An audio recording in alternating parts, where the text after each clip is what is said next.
ओम श्री सीतारामभ्याम नमः। ओम श्री सीतारामभ्याम नमः। ओम श्री सीतारामभ्याम नमः। जब हनुमान जी के पूंछ में आग लग गई उसके बाद क्या हुआ, बहुत ही सुंदर प्रसंग है सुंदरकांड में दोहा नंबर 25। जब आग लग गई तो उस समय भगवान राम की कृपा से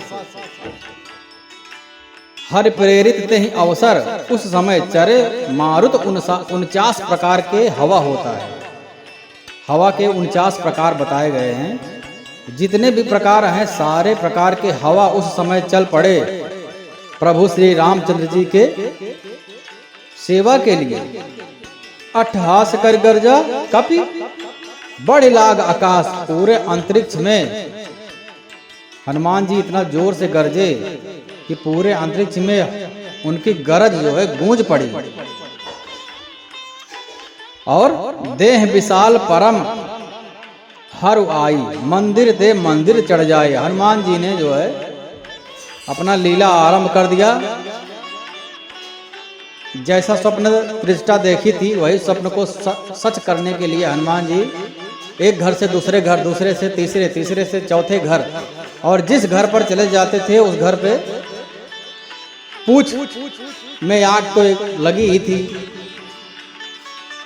घृत और तेल कि घर में कोई भी घृत और तेल नहीं बचा। इतनी बड़ी पूंछ लग गई तो पूंछ में भयंकर आग लगी थी। और जिधर भी हनुमान जी जाते थे सब जगह पे आग लग जाती थी। सारे नगर के नगर जलकर भस्म होना प्रारंभ हो गया, जलने लगे सब। जरई नगर भा लोग बिहाला, सारे नगर के नगर जलने लगे। तो वहां अभी थोड़ा सा आग लग जाता है तो लोग बुलाते हैं ना, फायर ब्रिगेड को बुलाओ, भागो भागो, पूरा तहलका मच जाता है, न्यूज आ जाता है। और यहाँ पर तो नगर के नगर जल रहे हैं, इसीलिए सारे लोग जो है बिहाला, लोग बिहाला, जरई नगर भा लोग व्याकुल हो गए। अब क्या होगा, प्राण बचाना मुश्किल हो गया है। और झपट लपट बहु कोट कराला, इधर भाग रहे उधर भाग रहे, इधर कूद रहे। आग लगता है तो लोग ऐसे लोगों की बुद्धि मति भ्रम हो जाता है, कभी इधर भागते हैं कभी उधर भागते हैं, दिमाग काम करना बंद हो जाता है।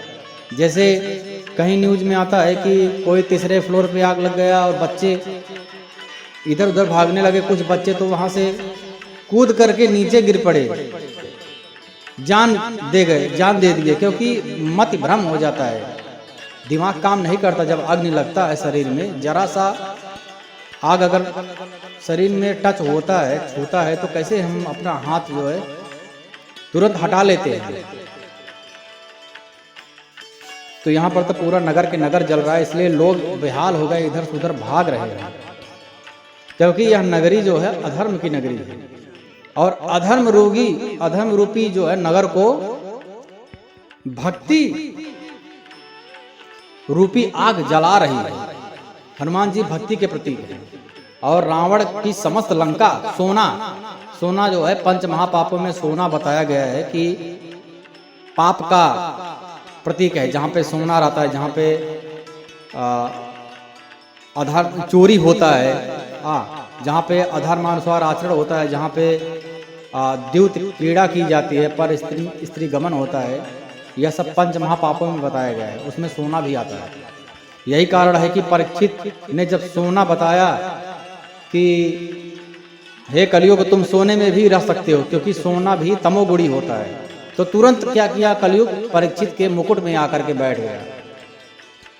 इसलिए जो है सोना, लंका जो है सोने की थी, तो ये अहंकार का प्रतीक है, अधर्म का प्रतीक है। और उसको भक्ति रूपी आग जला रही है, भस्म कर रही है। और वहां के लोग कैसे इधर उधर भाग रहे हैं और क्या कह रहे हैं, तात मातु हा सुनिए पुकारा, तात मातु हे पिता, हाय बप्पा, हाय माता, पुकार पुकार कर सब इधर उधर भाग रहे हैं। तात मातु हा सुनिए पुकारा, यही अवसर को हम ही उबारा। अरे यह तो बहुत विकट अवसर आ गया है, दिमाग काम नहीं कर रहा है। हे माता, हे पिता, हमारी रक्षा कीजिए, कोई तो हमको बचाओ। चारों ओर यही पुकार सुन पड़ रही है। अब यह है श्री रामचंद्र जी का प्रताप। भगवान श्री रामचंद्र जी नहीं आए, एक अपने दूत को भेज करके अधर्म और अहंकार का विनाश कर रहे हैं, उसको जला रहे हैं, जलाकर राख कर दे रहे हैं।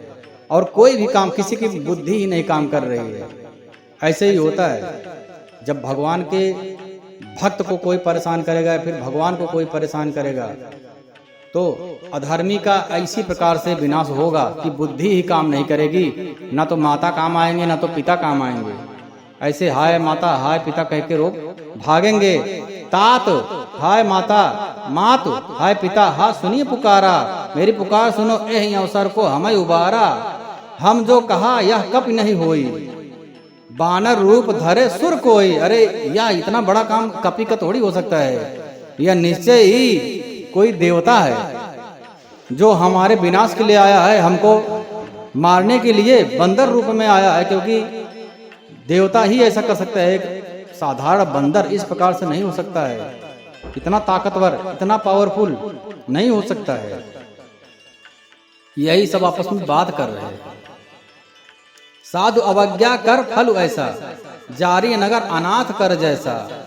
साधु के अपमान का यह फल है कि नगर अनाथ के नगर की तरह जल रहा है। अब नगर इस प्रकार से जल रहा है कि लोग पुकार रहे हैं मेरे रक्षा करो, परंतु कोई रक्षा के लिए आ नहीं रहा है, दिखाई नहीं। रक्षा कौन करे? वह रक्षा करने वाला खुद ही भाग रहा है इधर उधर, तो रक्षा कौन करेगा? साधु की अवज्ञा इसी प्रकार से नहीं करना चाहिए। संतों की सेवा, जिस नगर में संतों की सेवा होती है उस नगर पर प्रभु की कृपा रहती है। संतों का ऐसा ही कथन है कि संत जो है परम परमात्मा के रूप होते हैं। भगवान तो किसी के रूप में ही आ जाते हैं। अब कहा गया है कि पता नहीं किस रूप में नारायण मिल जाए। अब नारायण अगर यदि कृपा करने के लिए सोच लेंगे, उनकी दृष्टि आप पर पड़ेगी, तो कोई भी आकर के आप पर कृपा कर सकता है। यमराज भी आकर के कृपा करके चला जाएगा, आपका दुश्मन भी आकर के आपको लाभ प्रदान करके चला जाएगा। तो अब रावण कितना अधर्मी था। रावण के राज्य में कोई साधु संत थोड़ी था। और यहाँ तक कि जो भी ऋषि मुनि थे उनके नगर में और नगर से बाहर भी उनके राक्षस लोग पता लगा करके, यदि पता चल जाता है साधु इस राज्य में रहता है, इस नगर में रहता है, इस जंगल में रहता है, तो दंडकारण्य वन में बहुत सारे साधु थे। इसलिए श्री रामचंद्र जी ने क्या किया कि घूम घूम कर फिर कर, इसीलिए तो रामचंद्र जी ने माता कैकेयी से अनुरोध किया था। संतगढ़ कहते हैं कि माता कैकेयी की कोई भी गलती नहीं है। माता कैकेयी सबसे ज्यादा प्यार श्री रामचंद्र जी को करती थी, अपने पुत्र भरत से भी ज्यादा। तो श्री रामचंद्र जी ने ही माता कैकेयी से अनुरोध किया था, विनती किया था, माता जी मुझे एक आपसे वरदान चाहिए कि आप जो है 2 वरदान, आप पिता के पास गिरवी है आपका, आप मुझे 14 वर्ष का वनवास ही मांगना वरदान के रूप में। यदि आप ऐसा करोगे तभी जितने साधु तपस्या कर रहे हैं, पूजन अर्चन कर रहे हैं और हमारी राह देख रहे हैं, मैं वन में जा पाऊंगा और जा करके उनको दर्शन दे पाऊंगा, उनको मुक्ति प्रदान कर पाऊंगा और राक्षसों से, जो राक्षस उनको त्रास दे रहे हैं, मार रहे हैं, उन राक्षसों का मैं विनाश कर पाऊंगा। और यह सब कब संभव होगा? जब आप मेरे लिए 14 वर्ष का वनवास मांग लोगी, तभी मैं वन में जा सकता हूँ, अन्यथा मुझे और कोई जाने नहीं दे सकता है। और यह काम तुम्हारे अलावा, आपके अलावा और कोई कर भी नहीं सकता है, क्योंकि इस कार्य को करने में आपको कोई माता नहीं कहेगा और हो सकता है आपको विधवा भी होना पड़ जाए। ये कार्य और कोई साधारण स्त्री नहीं कर सकती है, परंतु माता आप कर सकती हो, क्योंकि आप अपने पुत्र को सबसे ज्यादा, अपने जान से भी ज्यादा प्यार करती हो, मुझे यह बात पता है। तो कैकेयी ने उनको आश्वासन दिया था कि ठीक है पुत्र, मैं तुम्हारे लिए यह सब कड़वा वचन और लोगों का उपहास जो लोग करेंगे मुझ पर, सब कुछ सहने के लिए तैयार हूँ, परंतु मेरा राम हर प्रकार से खुश रहे, उसकी खुशी, उसको जिस कार्य में प्रसन्नता हो मैं वही कार्य करूंगी। तो यहां पर रावण के जितने भी लोग थे, राक्षस लोग थे, अब विश्वामित्र जी क्या गए थे मांगने के लिए श्री रामचंद्र जी को, लक्ष्मण जी को? क्यों? क्योंकि राक्षस ही आकर के उनको परेशान करते थे। तो राक्षसों का यही कारण था, क्योंकि रावण का साम्राज्य था और रावण से कोई युद्ध कर नहीं सकता, कोई विजय प्राप्त कर नहीं सकता। तो इसीलिए वो सब संतों का अपमान जो किया गया है, उसका ही परिणाम यहाँ पर फलित हो रहा है कि साधु अवज्ञा कर फल ऐसा। कैसा फल है? जरा नगर अनाथ का जय। पूरा लंका नगरी एक अनाथ के जैसा जल रही है, सोने की लंका, अहंकार रूपी लंका अनाथ के जैसा जल रही है, और इसको बचाने वाला कोई भी नहीं है। इसीलिए साधु की अवज्ञा नहीं करना चाहिए। और शायद बहुत सारे अनंत कारण है कि इस कांड का नाम सुंदर कांड गोस्वामी तुलसीदास जी ने रखा। उसमें से हो सकता है एक कारण यह भी हो कि लंका, एक अहंकार रूपी लंका, एक भक्त जला रहा है और अहंकार जल के राख हो रहा है। ऐसा सुंदर कांड ही हो सकता है। भक्त का प्रताप यहाँ पर बताया गया है। एक भक्त की महिमा कैसे हो सकती है, और भक्त की सहायता के लिए विधि, नियति, प्रकृति सब साथ देता है। चले मारुत 49। अब क्या उसी समय, मुझे लगता है कि उसके बाद से तो शास्त्रों में ऐसा कहीं वर्णन नहीं आता है, हो सकता है कहीं आता होगा तो ध्यान में नहीं है, कि ऐसा कोई स्थिति बना हो जब मारुत 49 चला हो। एकमात्र लंका दहन में ही चले मारुत 49 हुआ है, क्योंकि यह विधि, नियति, प्रकृति सब साथ दे रहे हैं एक भक्त का। इसी प्रकार से भक्त यदि प्रभु की सेवा करने के लिए एक कदम बढ़ाता है सच्चे भाव से, तो सारी सृष्टि, 14 भुवन, तीनों लोग सब उसकी सहायता करने में लग जाते हैं। यहाँ तक कि देखो, राक्षस भी हम हनुमान जी की सहायता कर रहे हैं। अब उसी समय विभीषण आए, जब हनुमान जी को मारने के लिए राक्षस तलवार लेकर गले पर रख दिए, तब जाकर के विभीषण जी आए और रोक दिए। अर्थात राक्षस भी, उनके अपने भी, रावण के अपने भी एक भक्त की सहायता कर रहे हैं। और जगह जगह हिंट मिल रहा है क्या करना है आगे, क्या नहीं करना है। तो यह एक सुंदर कांड ही हो सकता है। इसके अलावा और कोई कांड इसके नाम प्रदान करना उपयुक्त ही नहीं है। इसीलिए शायद गोस्वामी तुलसीदास जी ने इस कांड का नाम सुंदर कांड रख दिया। और जितने कांड हैं, सारे कांड नाम से ही हमको समझ में आ जाता है कि बाल कांड अर्थात श्री रामचंद्र जी के बचपन के बारे में होगा, अयोध्या कांड अर्थात अयोध्या के बारे में होगा, अरण्य कांड अर्थात जंगल में होंगे, किष्किंधा कांड अर्थात वहां पर बाली और सुग्रीव का होगा, वगैरह वगैरह। परंतु सुंदर कांड सबसे हट के है, क्योंकि यहाँ पर भक्ति का प्रताप बताया गया है, भक्त का प्रताप बताया गया है। और यदि भक्त सच्चा हो तो जगह जगह पर उसकी सहायता के लिए पहाड़ मिल जाते हैं। अब जैसे हनुमान जी उड़ते हैं, वैसे ही पहाड़ आकर, मैनाक पर्वत आकर के बोलता है, प्रभु आप मुझ पर विश्राम कीजिए। जगह जगह पर सहायता मिल रही है। और एक बात, यदि भक्त सच्चा हो तो उसकी परीक्षा भी ली जाती है, इसलिए जगह जगह पर परीक्षा भी हो रही है। ऐसा नहीं है कि परीक्षा में यदि पास हो गए तब जाकर के आपको सहायता मिलेगा। हर प्रकार से, हर ओर से देवता भी सहायता करेंगे, प्रकृति भी सहायता करेगी, भगवान स्वयं सहायता करेंगे, और यहाँ तक कि आपके दुश्मन भी सहायता करेंगे। इसलिए इसका नाम सुंदर कांड है। तो यह अहंकार रूपी लंका एक अनाथ के जैसा जल रही है। जारा नगर निमुष एक माई, एक विभीषण का गृहनाई। विभीषण जी भगवान के भक्त थे। विभीषण जी भगवान के भक्त थे, इसलिए अब देखो उनकी सुरक्षा हो गई प्रकृति के माध्यम से, अग्नि देवता के माध्यम से, श्री रामचंद्र जी की कृपा के माध्यम से, हनुमान जी की कृपा के माध्यम से। क्योंकि विभीषण तो साधु अयोग्या नहीं करते थे। जैसे ही जब हनुमान जी आए विभीषण से मिलने के लिए, जय श्री राम, तो विभीषण जी भी उधर से बोलते हैं, जय श्री राम, बताइए आप सब कुशल मंगल से तो हो। एक आदर्शवादी, एक प्रेम पूर्वक बातें होती है, अवज्ञा जैसी कोई भी बात नहीं होती है। तो इससे यह सिद्ध होता है कि विभीषण जी परम भक्त थे और साधु अवज्ञा नहीं करते थे। इसलिए अग्नि देवता की इतनी हिम्मत नहीं थी कि विभीषण जी के घर में जाकर के जला सके। तो इससे यह सिद्ध होता है कि साधु की अवज्ञा नहीं करनी चाहिए, साधु का जितना हो सकता है उतना सम्मान करना चाहिए। साधु की ही कृपा है, बिनु हरि कृपा मिले ही नहीं संता, और बिनु सत्संग विवेक न होए। जब साधु की कृपा होगी तो विवेक होगा, विवेक से ही क्या कार्य करना उचित होता है, क्या कार्य करना अनुचित होता है, किस कार्य से भगवान प्रसन्न होते हैं, यह सब ज्ञान होता है विवेक से। और जब तक सत्संग नहीं होगा तब तक विवेक नहीं आएगा। साधु की ही कृपा है कि अजामिल का उद्धार हुआ। अजामिल ने अपने बच्चे का नाम साधु ने ही बोला था।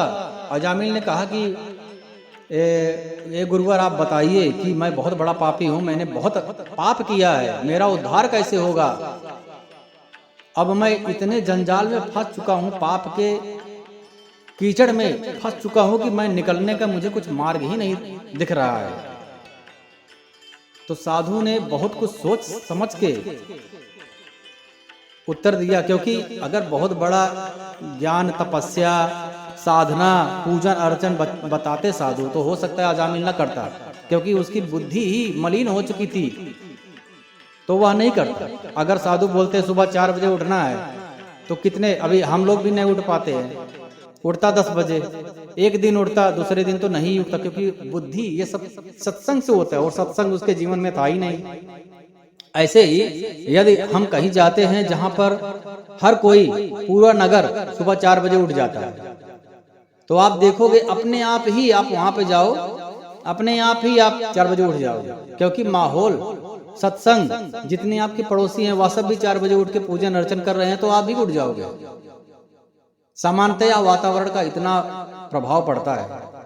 उसी प्रकार से संतों ने सोचा होगा कि इसका तो माहौल ऐसा है नहीं, इसलिए सबसे उचित मार्ग यही है कि यह अपने छोटे पुत्र का नाम नारायण रख दे, और जितनी बार अपने पुत्र का नाम बुलाएगा उतनी बार नारायण नाम का सुमिरन हो जाएगा तो भगवान नारायण की कृपा होगी। एक बात ये, दूसरी बात ये कि साधु ने, अब यहाँ पर बोला जाता है कि वही मंत्र जो हम जप रहे हैं यदि वही मंत्र गुरु जी से ले लिया जाए तो उसका प्रभाव बहुत बड़ा, उसको बोल नहीं सकते कितना उसका प्रभाव बढ़ जाता है, कितने गुना प्रभाव बढ़ सकता है गुरु की कृपा।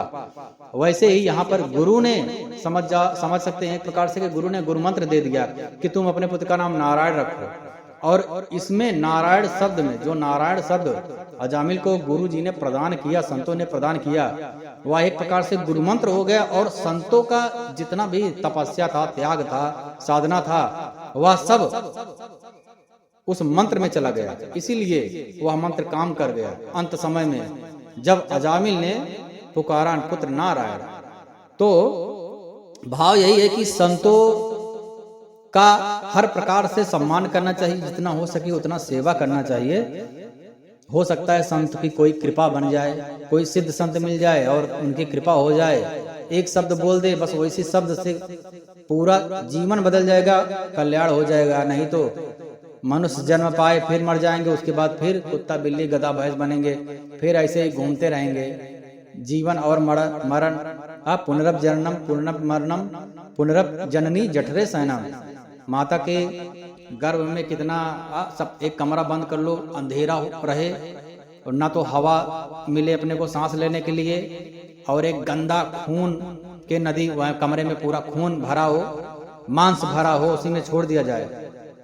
1 घंटे रह सकते हैं क्या? हम लोग जरा कल्पना तो करके देखिए। और इतने सारे कीड़े मकोड़े उसी खून में रहे, आपको काटते रहेंगे, तुरंत भाग के आ जाओगे, बोलोगे जो बोलोगे वो मैं करूंगा, लेकिन इससे तो मुझे निकालो।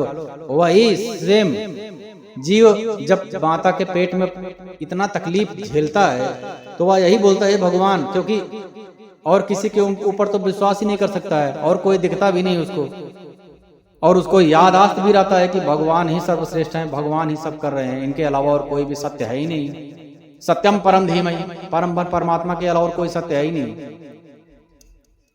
विनती करता है, हे भगवान मुझे इस बार इस नरक से तो बचा लो। जैसे ही मैं निकलूंगा आपका सुमिरन प्रारंभ करूंगा, और कभी भी मैं आपको भूलूंगा नहीं, किसी भी अवस्था में नहीं भूलूंगा।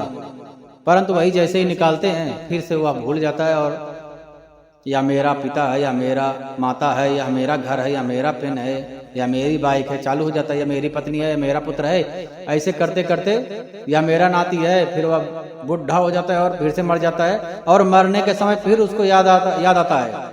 बोला जाता है कि संतगण कहते हैं कि जब कोई प्राणी मरता है तो उसको जितना भी पिक्चर है पूरा उसको फ्लैशबैक, क्या क्या किया आपने, सब कुछ स्मरण होने लगता है।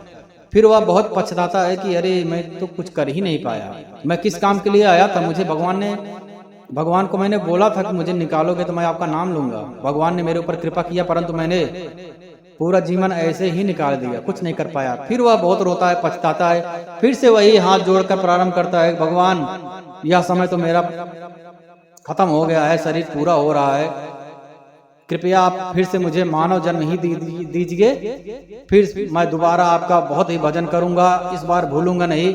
ऐसे ही चालू रहता है हमारा। एक यह, दूसरी बात यह कि मरने के समय यदि किसी घोड़ा, बिल्ली, हिरण, पुत्र घर पे अपना इतना प्रभाव हो जाता है, भगवान को भूल जाता है, कितना भी कष्ट मिलता है उस अवस्था में भी भगवान को भूला रहता है, अपने पुत्र, अपने घर को याद करता है, जिससे वह प्रेम करता है। तो उसका मन जहाँ रहता है वही योनि में, वहीं उन्हीं के घर जाकर के कोई बिल्ली, सांप, बिच्छू, कुत्ता बन के फिर से योन, वही कुत्ता बिल्ली योन पा करके फिर से उन्हीं घर में रहता है, और उनके अपने ही डंडे से मार मार के भगाते रहते हैं उसको।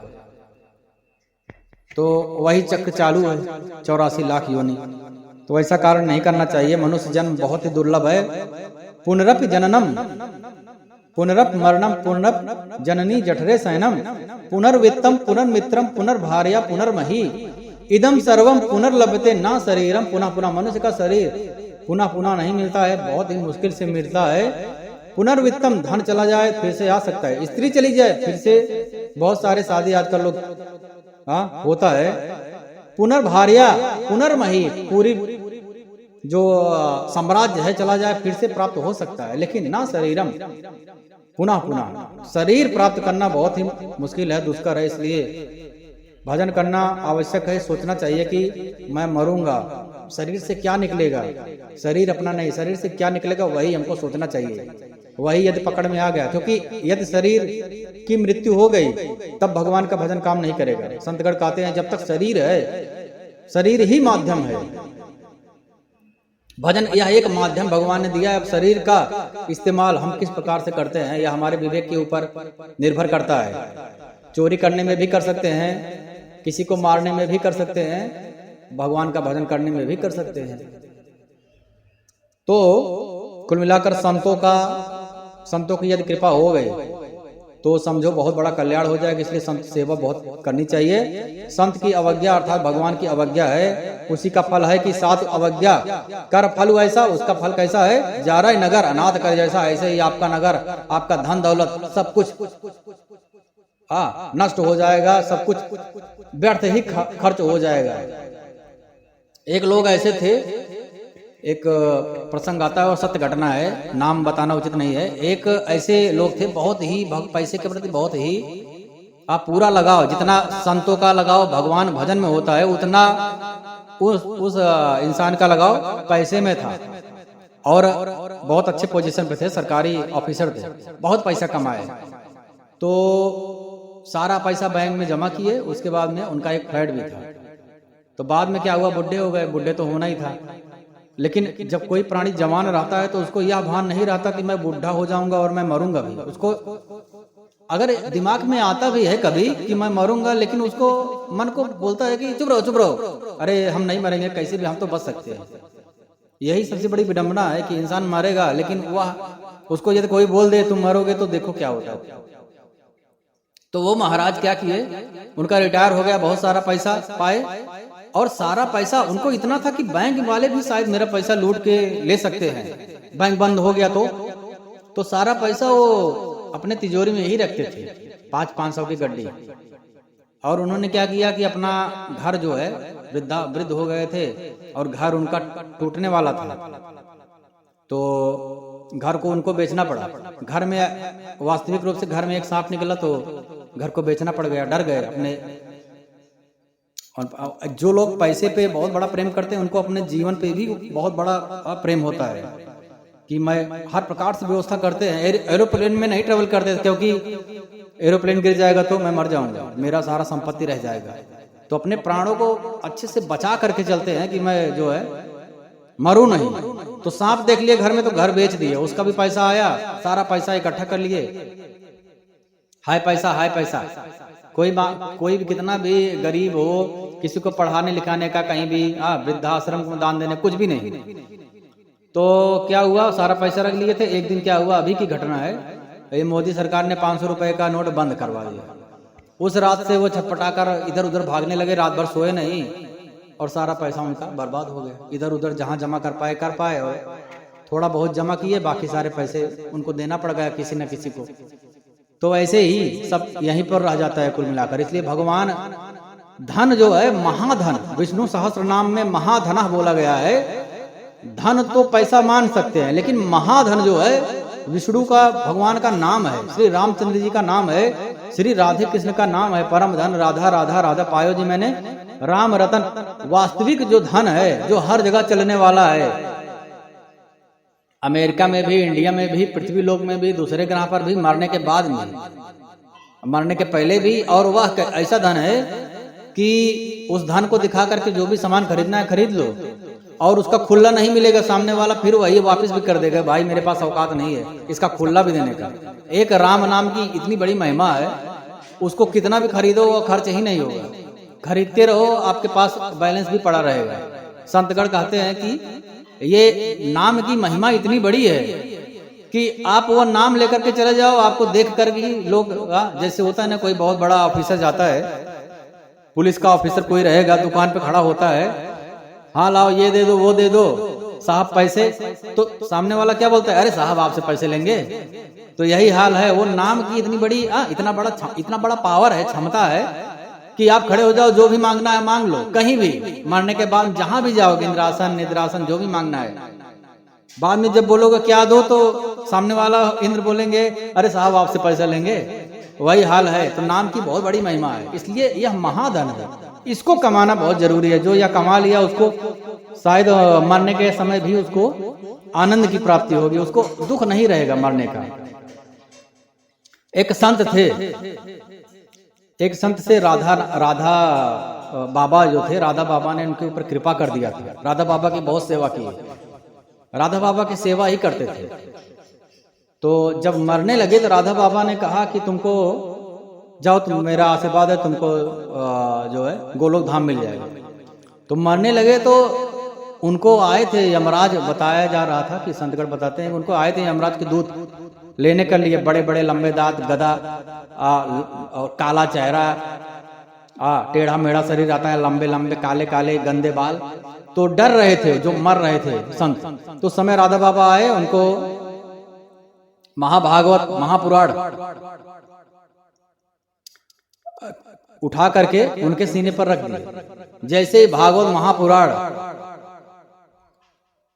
सीने पर रख दिए, वैसे ही वो जो आए थे, जो यमदूत थे, वह भाग गए और पार्षद आए, चतुर्भुजधारी भगवान नारायण के अवतार, नारायण के रूप पार्षद आ गए उनको लेने के लिए। श्रीमद् भागवत महापुराण की इतनी बड़ी महिमा है। और वो जो मर रहे थे, राधा बाबा ने कहा कि क्या देख रहे हो? तो राधा बाबा से वो संत ने कहा कि गुरुदेव, अरे अभी अभी बहुत ही भयानक आ रहे थे, मैं तो एकदम से डर रहा था, रो रहा था, लेकिन अब मैं प्रसन्न दिखाई दे रहा हूं, क्योंकि अब मुझे लेने के लिए भगवान नारायण के पार्षद आ रहे हैं, रथ लेकर के आ रहे हैं। गुरुदेव आपकी कृपा से मुझे कोई प्रकार का कोई कष्ट ही नहीं हो रहा है। तो यही भक्त और अधर्म, दो अधर्म के आचरण करते हैं जो भक्त होते हैं, यही फर्क है। भक्तों को मरने का कोई भी दुख ही नहीं होता है। आराम से पार्षद लेकर के गए, सम्मान, बिना कष्ट के। और वही दूसरी अवस्था कैसी थी कि डर लग रहा था, और यमदूत मारते घसीटते, बैतरणी नदी, गरम तेल नदी, पता नहीं क्या क्या प्रताड़ना करते हुए लेकर के जाते। तो इतना प्रभाव है एक संत में, एक संत की कृपा में। जय श्री राम। आगे हम लोग शेष अगले प्रवचन में सुनेंगे।